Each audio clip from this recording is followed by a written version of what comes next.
આપણી વચ્ચે આપણા આયુષભાઈ છે જે આપણાને એક પેનલ માટે ફિલ ફેક્ટર કેલ્ક્યુલેટ કરતા શીખવાડશે અને જોડે જોડે એની એફિશિયન્સી કેવી રીતે શોધાશે એ બી શીખવાડશે.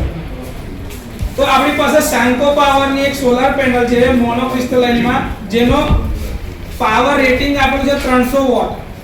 પાવર કેટલું આપેલું છે 300 વોટ. 300 વોટ આપેલા છે. બરોબર છે.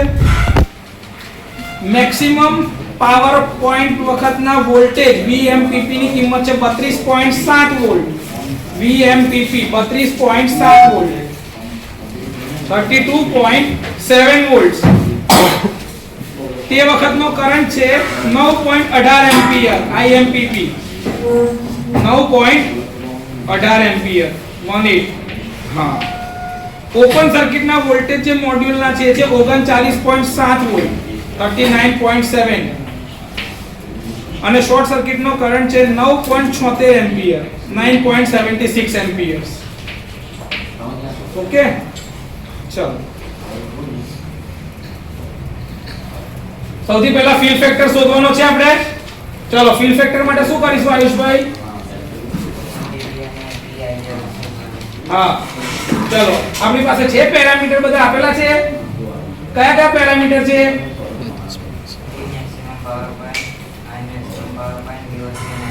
હા કેટલા કેટલા છે? ચલો V મેક્સિમમ પાવર પોઈન્ટ કેટલા છે ભાઈ આપણી પાસે? 32.7. ભાઈ ક્લાસના બીજા છોકરાઓની જોડે ગણવા લાગે સાથે સાથે 32.7. ચલો IMPP કેટલા છે? 9.18. ચલો VOC કેટલા છે? 39.7 અને ISC 9.76. ચલો સરસ. ચલો ભાઈ કેલ્ક્યુલેટર પર બટન દાબી દો. 32.7 ગુણ્યા 9.18 divided by 39.7 divided by 9.76 into 100% कर नाखो એટલે 77.4729%. 77.4729% એટલે લગભગ 77.50% ની આજુબાજુ એનો શું મળે છે? Fill factor. એફિશિયન્સી કેટલી આવશે એની? તો એના માટે તમારે શું જોઈશે? એનો એરિયા જોઈશે.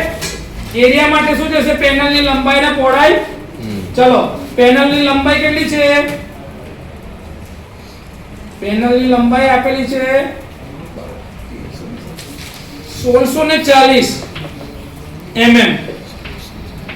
1640 mm અને પહોળાઈ આપેલી છે 992 mm. 992 mm. 992 mm.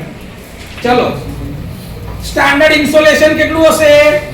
1000 વોટ પર મીટર સ્ક્વેર. બરોબર. ચલો એરિયાની અંદરમાં શું લખીશું ભાઈ આપણે? કોઈ બી રેક્ટેંગલ હોય એટલે કે લંબચોરસ છે તો એનું ક્ષેત્રફળ કેવી રીતે શોધાય? લંબાઈ ગુણ્યા લંબાઈ આપેલી છે આપણને કેટલી છે ભાઈ? હા અને પહોળાઈ પણ આનો યુનિટ કયો છે? એકમ mm માં છે. તો mm ને આપણે શેમાં કન્વર્ટ કરવું પડશે? 10/6 મીટર સ્ક્વેર માં કન્વર્ટ કરવા માટે શું કરીશું? 10 હા 992 કઈ ગયા ભાઈ? બીજી વસ્તુ બી છે ને એરિયા એટલે લંબાઈ ગુણ્યા પહોળાઈ. પહોળાઈ કેટલી છે? હા ગુણ્યા 10 ની -6 અને ઇન્સોલેશન કેટલું છે?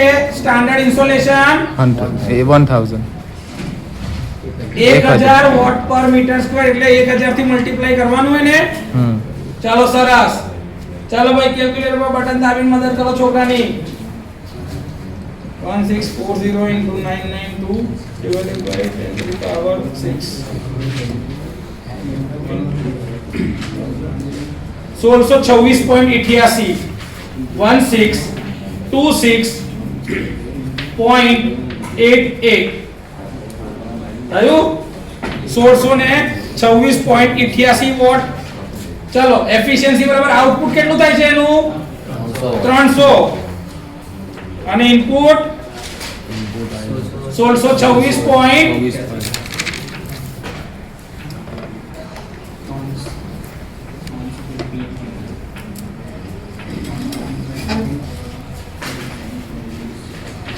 ચલો પર્સન્ટેજ કરતા જવાબ શું આવે છે 18.44%. 18.44 આવે છે ભાઈ આટલો જવાબ? આવે છે ભાઈ પાછળ જવાબ? હા તો બોલો લા ભાઈ આવે છે? ઓકે. આયુષ દાખલો તો ખોટો પડી ગયો યાર. શું ખોટું કર્યું આપણે? કશું ખોટું નહીં કર્યું. જો ડેટા શીટ માં જવાબ 18.45% આવે છે એફિશિયન્સી. તારી આવે છે એટલી? આવે છે. જો અહીંયા આ પહેલું જે છે ને એમાં જો એફિશિયન્સી કેટલી લખી છે? તારી કેટલી આવી?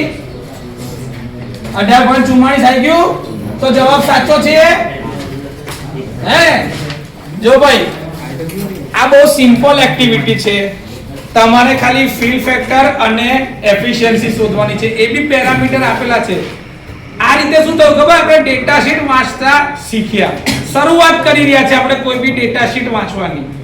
તો તમારી પાસે તમારા ઘરમાં ધારો કે તમે કોઈ સોલાર નાખતા હોય, કોઈ કાં તો કોઈ તમને પૂછે કે ભાઈ સોલારની ડેટા શીટ જોઈ છે કોઈ દિવસ, ગણતરી કેવી રીતે થાય, તો તમે આ રીતે ગણતરી કરીને એને સમજાઈ શકશો કે જો તને આની એફિશિયન્સી કેવી રીતે નીકળે ને બતાવું, આ બધું તમે જાતે કરી શકશો.